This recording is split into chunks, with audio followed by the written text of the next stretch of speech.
Hey everyone, and welcome back to the channel. Appreciate all of you out there for the support over the last couple of months. Thank you for helping to grow this community. Today, I'm going to be looking at and talking about our third card show that RBC and myself have done. Exciting! It's so exciting!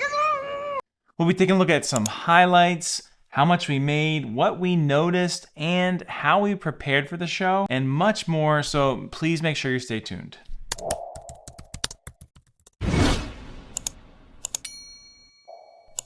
If you're new here, please go ahead and do us a favor, subscribe. It really helps us out. And you'll also get notified when we release another video, especially if you click that little bell. It's just gonna give you that reminder. So definitely appreciate all you out there and appreciate if you would do that. Thank you very much. Well, thank you for having me. Anyway, back to our third card show. So if this is the first card show video that you've seen, obviously this is our third one that we've done. And in these videos, we just share a little bit about our experience. And we've been doing this the third time at the Harrisburg show, more specifically the Central Penn College show. Great show. Definitely go ahead back and check out those other two videos. If you haven't, I'll put some links in the description below so that you can go ahead and do that. But let's get into a couple of the highlights from this show. All right, so first thing, this show was definitely not near as busy as the first and second show. The first show, we didn't really know what to expect because it was before Christmas. The second show was super busy. We were really impressed by this show. Lots of action at the table. Third show, right off the gate, extremely slow. I mean, extremely slow. It's slow, it's so slow.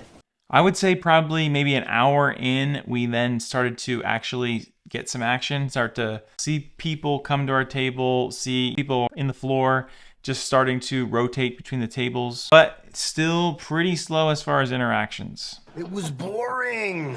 And that was the consensus for most of the day. Now, our first thought was because the NFL draft just occurred, this is gonna probably bring some excitement. Exciting! It's so exciting! There's going to be more people. Maybe football was going to be the driving force in sales, and this was not the case. So definitely some disappointment there. A few tears were shed. Third, we thought NBA playoffs was going to impact sales. If you're anybody like me, I've been super engaged with the NBA playoffs. There's lots of good teams, lots of young, good players out there. That said, for the most part, basketball really fell flat on its face. It really hurts. It did not sell much basketball at all. Now, particularly, we have a lot of Victor Wembanyama in stock. Victor. And this show just hasn't really sold him very well. We just thought, even though he's not in the playoffs, that his stuff would still, people would be interested in, especially when he was projected. And now we're to the point where he actually did win Rookie of the Year yesterday. We just thought his stuff would sell. The hype's there. Now, don't get me wrong, we sell a ton of his stuff online. So there's really no worry there. We just thought that we would be able to maybe move a couple other items or things that we had, and not really a whole lot of traction with that. So once again, Wemby did not sell. Might have sold maybe one or two of his rookie cards, but really not much action there. Okay, point number 4. So you might be asking, who was the winner? If you watched our other videos, you'll find out, or you'll quickly know, that baseball was once again the winner.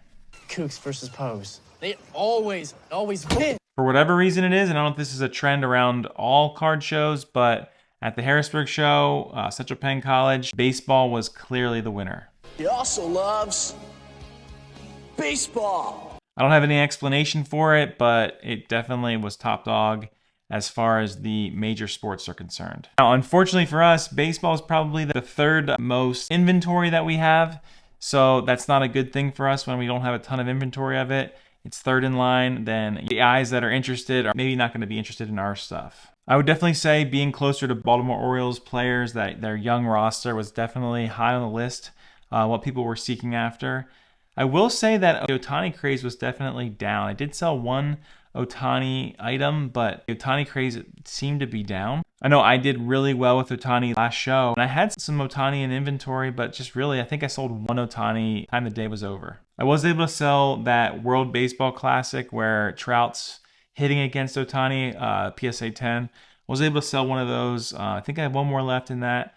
But so really not a whole lot of Ohtani action. Another thing that stood out, we would probably say that right below baseball would probably be vintage football. All right, so another really interesting thing that I found out from the show, or I learned from the show. Every show I brought my starting lineups. I've talked about this in other videos. I collected starting lineups from my childhood, and I brought them along again. And what do you know? I sold over $150 worth of starting lineups. So I still have some left, not a ton, but those 2 boxes are definitely dwindling down. But over $150 worth of starting lineups. So definitely one major positive of the day. I had that dream team that I finally was able to sell. Kind of hard for me to sell that because it's been with me for so many years. But I'm thinking maybe with the Olympics coming up, there's a lot of talk about this team this year in the Olympics. Maybe that was part of the reason, but definitely happy to sell that. And along with some other individual starting lineups. Basketball was probably the lead in the starting lineups. I did sell 2 or 3 Ken Griffey Juniors, but I'd say probably basketball sold the most. So one of the other things we did this year, we really tried to focus on having card boxes towards the front. And we wanted those to be low cut card boxes so that people who are just coming by and flipping through, they can easily see the whole card, rather than if you have these bigger boxes, people aren't going to be able to scroll through them as easily, or they might be back off from them a little bit. So we had very inviting, low profile boxes that people could come through. And that was definitely successful for the people that came. So definitely a good choice there. It's definitely a good idea. All right, so the question that everyone is always interested in knowing, how much did we make? And as you guys know, a table is $45 a table. We split that between RBC and myself. And I am sad to say that this was our worst. This was our worst showing for the 3 shows, the least amount of money we made. Keep your head up. I did, however, sell more than RBC this time, so definitely a win there for myself. Winner! Overall, though, we did move about $400 in product. So obviously that's not profit because we were in on some of those cards, but we were able to move about $400 in profit for the day each, so for a total of $800. Yes, Daryl, the sales department makes sales. Good.